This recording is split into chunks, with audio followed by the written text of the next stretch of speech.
এইটো কি বস্তু হয় বাৰু চাওকচোন, ইমান মৰম লাগিছে দেখিবলৈ, একেবাৰে টিকলু টিকলু, ৰংটো ইমান মৰম লগা, ইমান ধুনীয়া চাওকচোন।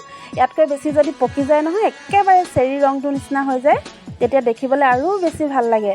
আপোনালোক হয়তো বহুতেই চিনি পাইছে এই বস্তুটো, আৰু আজিকালি ল'ৰা ছোৱালীবিলাকে হয়তো কিছুমানে চিনি নাপাবও পাৰে। এইটো হৈছে মামৰি তামোল। সৰুতে আমি খুব খাইছিলোঁ।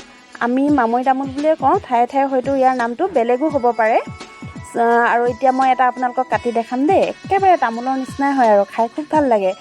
একে ওপৰত এখন বাকলি, তলত এখন বাকলি, একেবাৰে তামোলৰ নিচিনাই আৰু। কেঁচা হৈ থাকিলে অকণমান লিকটীয়া নিচিনা হয়, খেজুৰটো যেনেকৈ কেঁচা হ'লে অকণমান লিকটীয়া লিকটীয়া লাগে, তেতিয়াও কিন্তু খুব ভাল লাগে খাই। এতিয়া মই এইফালে পাণ লৈ লৈছোঁ, মামৰি তামোল লৈ লৈছোঁ, একেবাৰে তামোলৰ নিচিনা। এতিয়া পকতীয়া পকতীয়া এখন খাই লওঁ আৰু দেই। আৰু আপোনালোকে যোনে যোনে খাই পাইছে আৰু চিনি পাইছে, লাইক এটা কৰি দিবলৈ কিন্তু